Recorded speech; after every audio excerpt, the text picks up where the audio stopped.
और इस बीच एक बड़ी खबर आ रही है। यूपी के गाजीपुर की मस्जिदों में अजान पर रोक का मामला। इलाहाबाद हाईकोर्ट ने गाजीपुर के डीएम के आदेश को रद्द किया है। हाईकोर्ट ने मस्जिदों से अजान की इजाजत दी है। अदालत ने अपने फैसले में कहा है कि मस्जिदों में अजान से कोविड-19 की गाइडलाइन का उल्लंघन नहीं होता है। अजान को मजहबी जो आज़ादी है उससे जुड़ा हुआ बताया गया। हालांकि लॉकडाउन से अजान की अनुमति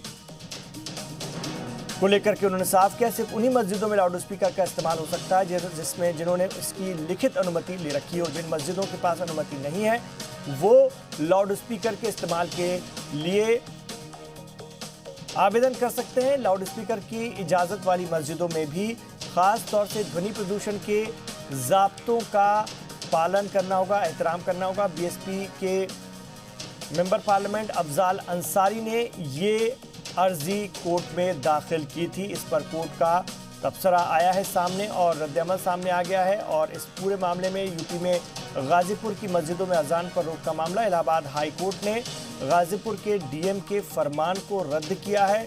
हाईकोर्ट ने मस्जिदों से अजान की इजाज़त दी है। अदालत ने अपने फैसले में कहा है कि मस्जिदों में अजान से कोविड-19 की गाइडलाइंस का किसी भी तरह की खिलाफ वर्जी नहीं होती है। और इस वक्त हमारे साथ हमारे एक रिपोर्टर मोहम्मद गुफरान जुड़ चुके हैं, उनसे बात करेंगे। प्रयागराज से इस वक्त हमारे साथ हैं। इलाहाबाद हाई कोर्ट ने क्या कुछ कहा है अपने तबसरे में? देखिए, ये गाजीपुर का मामला है जहां पर डीएम के आदेश से कोविड-19 का एक तरीके से उल्लंघन करने के मामले को लेकर के उन्होंने रोक लगा रखा था वहां पर अजान पर पाबंदी मस्जिदों में। इसी मामले को लेकर के वहां के जो बीएसपी के सांसद है अफजाल अंसारी, उन्होंने इलाहाबाद हाईकोर्ट के चीफ जस्टिस को एक पत्र लिखा था जिसमें उन्होंने इस बात की पूरी जानकारी दी थी कि जो गाइडलाइंस है जो कोविड-19 की उसका पूरा पालन हो रहा है। मस्जिदों में सामूहिक नमाज नहीं हो रही है भीड़ के साथ, जमात के साथ। जो जितनी ऑर्डर है, एक तरीके से आदेश है, उन्हीं लोगों वही लोग मैक्सिमम 2 से 3 लोग ही मस्जिदों में जा रहे हैं नमाज के लिए। ऐसे में उन्होंने ये जो आदेश था रोक का इसके लिए उन्होंने याचिका मांग की थी। इस आदेश को रद्द किया जाए। इसी को लेकर के इलाहाबाद हाईकोर्ट में सुनवाई हुई थी और आज इलाहाबाद हाईकोर्ट ने अपना फैसला सुनाते हुए आदेश को रद्द कर दिया है। आदेश को रद्द कर दिया है। और सीधे तौर पर क्या कुछ उस वक्त डीएम ने हुक्म दिया था गाजीपुर में? देखिए, डीएम का यही कहना था कि एक तरीके से जो लॉकडाउन का एक गाइडलाइन है, अगर मस्जिदों में अजान होगी तो बड़े पैमाने पे लोग जाएंगे, भीड़ के साथ लोग जाएंगे।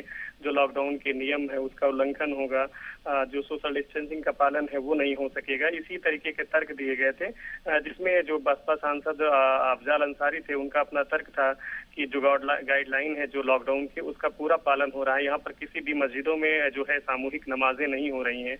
इसी पत्र को हाईकोर्ट ने संज्ञान लेते हुए पीआईएल में तब्दील किया था, जिस पर सुनवाई के बाद इसमें अपना फैसला सुनाया है। और कोर्ट ने कहा है कि लॉकडाउन के नियमों का उल्लंघन किसी भी तरीके से नहीं होना चाहिए कहीं पर भी, लेकिन अजान देना सभी का एक मतलब धार्मिक क्रियाकलाप जो है उस पर रोक नहीं लगाई जा सकती, लेकिन लॉकडाउन के जो नियम है उसका उल्लंघन भी नहीं होना चाहिए। ये जो भी लोग हैं इसके जिम्मेदार, उन्हें इस बात का ध्यान रखना होगा।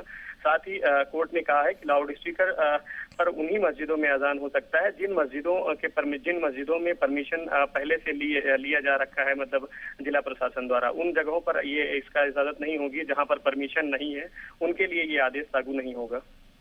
बिल्कुल। और जिस तरह से ये पूरा मामला सामने आया था, इसको लेकर भी काफ़ी उत्तर प्रदेश में भी चर्चा होती रही थी। अब ये बात एकदम साफ हो गई है, क्लियर हो गई है कि मस्जिदों में अजान पर फिलहाल किसी भी तरह की कोई रोक नहीं है। और इलाहाबाद हाईकोर्ट ने भी गाजीपुर मामले में इसको लेकर के साफ कर दिया है। शुक्रिया आपका गुफरान इस पूरी बातचीत के लिए।